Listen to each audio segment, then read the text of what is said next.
the largest increase for any politician in NBC News polling since President George W. Bush after 9/11.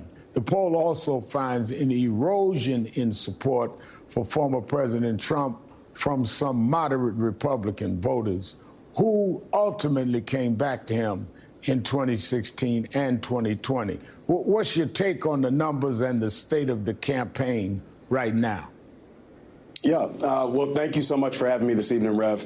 Listen, I think this poll tells us a number of things. I think number one, as you referenced yourself, it tells us that this race remains in the margin of error, right? We are taking absolutely nothing for granted as a campaign. That's why you've seen the vice president aggressively crisscross across all the battleground states. Last week alone, in states like Georgia, Wisconsin, Michigan, making the case directly to the voters that are going to decide this election. For us, margin of error really comes down to margin of effort, right? So we're going to use every single tool at our disposal between now and the election to reach all of the voters. We're going to have continue to have big moments like we had on September 10th when we had the first debate. Hopefully we'll have a second one if Donald Trump steps up to the plate and accepts the offer to show up to the debate on September 23rd. But between now and then, we're going to make sure that the voters continue to see more Vice President Harris, the favorability numbers that you spoke to. To us, that means that the more that the American voters get to learn about Kamala Harris, the more they like her. The same cannot be said for the person we're running against in Donald Trump. So for us, this poll simply means we have to keep our foot on the gas and leave no stone unturned for the next 44 days. You mentioned the debate. Former President Trump said yesterday it's too late for another debate. Shortly after your team accepted an invite from CNN for a debate on October 23rd. Trump is ducking the debate even though he claims to have won the previous matchup with Vice President Harris. Is the Harris campaign going to keep pressing the issue? And if so, how do you go about it? Yeah, listen, he did claim that he won. It wouldn't be the first time. He refused to admit defeat. But that's the thing for Donald Trump. If he thinks that he won both of these previous debates, he should have no problem accepting the debate on the 23rd, right? We're doing it with CNN. It's the same outlet, the same format, the same studio that he agreed to and claims to have won back in June. So we fully expect him to come to his senses and show up on the 23rd.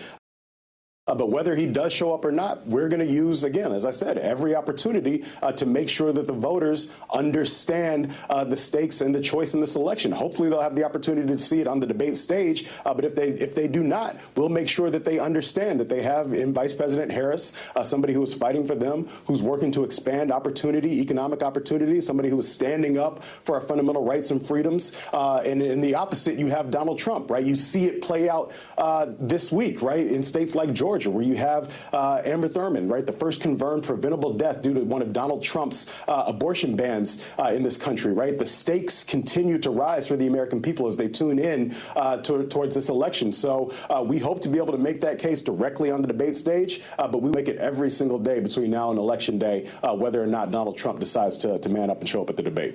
Now, while we're talking debates, it was at the debate earlier this month that Trump claimed without evidence that Haitian immigrants in Springfield, Ohio, were eating cats and dogs. The city has been in turmoil ever since, facing bomb threats and school closures. Trump has said he would visit Springfield within 2 weeks, which the city Republican mayor does not want, citing security risks.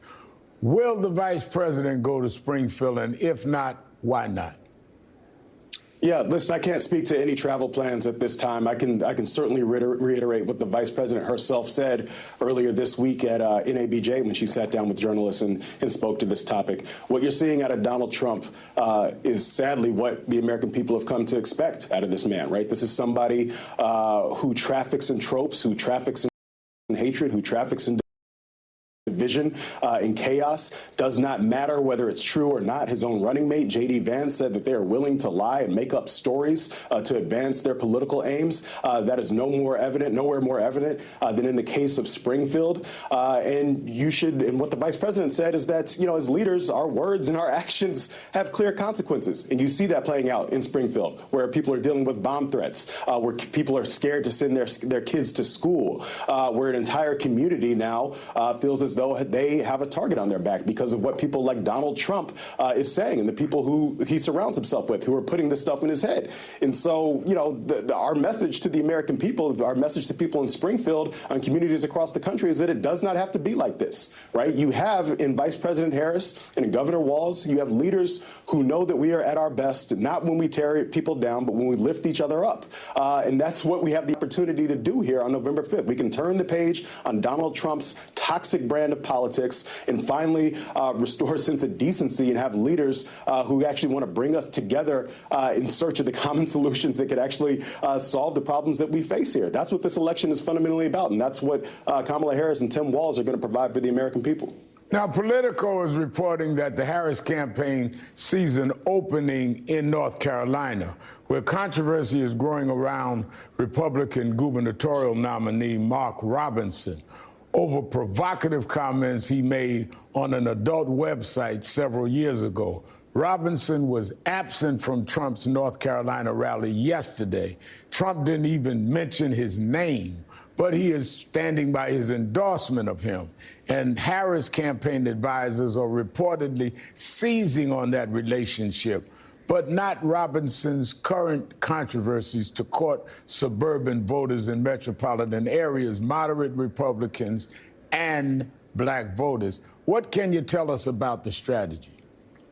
Yeah, listen, you mentioned some of the provocative comments that Mark Robinson had made. I think the comments that we are far more concerned with and the comments that the voters in North Carolina are far more concerned with are the provocative comments that he makes around the issue of abortion, right? They are frankly disgusting and demonstrate that he has no business actually governing in telling women what they should do with their bodies, right? That is something that he shares with Donald Trump. Donald Trump, to your point, is a man who has endorsed him, has campaigned with him, stood shoulder to shoulder with him, said he was a modern day MLK, better than him. And so, that is what the ticket looks like in the state of North Carolina on the Republican side right now. We're going to make sure that the voters understand that in the Tar Heel state and that they, again, do not have to accept that as their reality. You have in Kamala Harris and Tim Walz two candidates who are running to improve the lives of people in North Carolina, who are running to get rid of Donald Trump's abortion bans in states like North Carolina and across the country. We now live in a country where 1 in 3 women live under one of Donald Trump's abortion bans. They're running to change that. And so our strategy is making sure that the voters in the state of North Carolina understand the stakes. And our strategy writ large as we look towards the pathway to 270 electoral votes is to make sure that we leave no stone untouched, right? We're going to continue to campaign aggressively in North Carolina. We're going to do the same in Georgia. We're going to make sure that we shore up the blue wall, the states across the Midwest in Michigan, Pennsylvania, Wisconsin. We're going to travel out west, right, to Nevada and Arizona. Our pathway remains wide open, and we're going to make sure that we seize on every single opportunity that we have. And so North Carolina is going to be key to that effort, and that's why you see us right now running ads about the close personal relationship that Donald Trump and Mark Robinson have in North Carolina. We're going to make sure that people understand that. And I might add that some of the statements that Robinson has made about women and others were not years ago on the website. These are recent statements, and Donald Trump endorsed him, calling him Martin Luther King 2.0. Martin Luther King III, my dear friend, has attacked him for that. Thank you, Michael Tyler, Communications Director for the Harris-Walz 2024 campaign. Joining me now is Anderson Clayton, chair of the North Carolina Democratic Party. Anderson, I want to pick up where I left off with Michael Tyler and ask you about the new revelations about North Carolina's GOP nominee for Governor Mark Robinson, who is accused of making lewd and racist comments on a pornographic site years ago. He denies these allegations and says he has no intention of dropping out of the race. What's your reaction to this story? We fully know who Mark Robinson is in this state and have for the last year that he's been campaigning as governor. And we know that he is unfit to hold that office, especially when you're looking at someone like Josh Stein, who is our current attorney general, who's running for governor on the Democratic ticket this year, that has a record of public service in the state of North Carolina. But we know that no Republican right now in the state of North Carolina has offered to take back their endorsement or to not accept Mark Robinson's endorsement of them. So this party is fully standing behind behind Mark Robinson and everything that he stands for, and that we've heard from him over the last week come out in national news. Now, former President Donald Trump was in your state yesterday. There was no sign of Robinson at the rally, and his name was not even mentioned. Trump's running mate, J.D. Vance, had this to say about Robinson's alleged posts. Do you believe him that those were not his posts? I don't not believe him. I don't believe him. I just think that you have to let these things sometimes play out in the court of public opinion.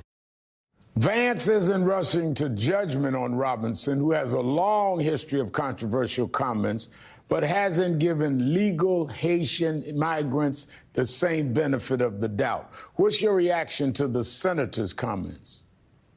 Look, it's no surprise that J.D. Vance wants to double down on protecting someone like Mark Robinson and that Donald Trump would do the same. They're all cut from the same cloth.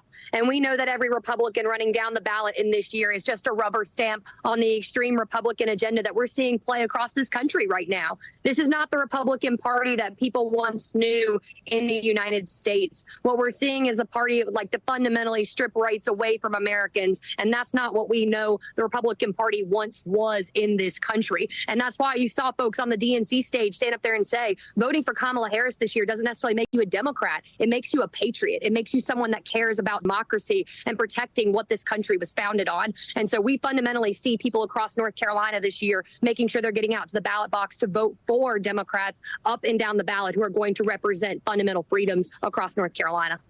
Robinson was already trailing badly in the polls against Attorney General Josh Stein, the Democrats' candidate for governor. How do you see these allegations about Robinson impacting the presidential race? What should the Harris campaign be saying to North Carolina voters right now? We're already seeing them do it. We're making sure that we're tying folks to Mark Robinson up and down the ticket. Donald Trump has said that he would like to leave abortion rights up to the states. Well, great. That means that you've endorsed then Mark Robinson's total abortion ban that he would like to see in North Carolina and has already said he would enact if he were to become governor next year, along with the ban that the state legislature enacted in 2023 this last year. North Carolina sits under a Republican supermajority in both state House and state Senate by only one seat in both chambers right now. We have the opportunity to take back power in North Carolina this year if we just make sure that Democrats vote down the ballot and vote up at the top of the ticket as well. Before I let you go, you are the youngest state party chair in the United States. You're just 26 years old. So I must ask you, how do you see the future for the new North Carolina? Could you see it becoming a new battleground state in the South, or even a Democratic-leaning state like your neighbors in Virginia? We're working hard to make sure that North Carolina is the beacon of the South again. And that looks like representing the Democratic legacy that was once here and electing people like Jordan Lopez, who's going to be one of our youngest state representatives going into the General Assembly this year. People like Dante Pittman, who's running for House District 24 this year out of Wilson. We have so many young, diverse candidates running up and down the ballot this year in North Carolina. And so if folks want to look to who their representatives could be, make sure that you go to candidates.ncdp.org and find out who's on your ballot this year everywhere, because it is a new South in North Carolina. Anderson Clayton, chair of the North Carolina Democratic Party, thank you for being with us. Up next, as the GOP tries to downplay the consequences of restricted access to reproductive health care, families across the country are dealing with the reality that some women are dying. We trusted them to take care of her.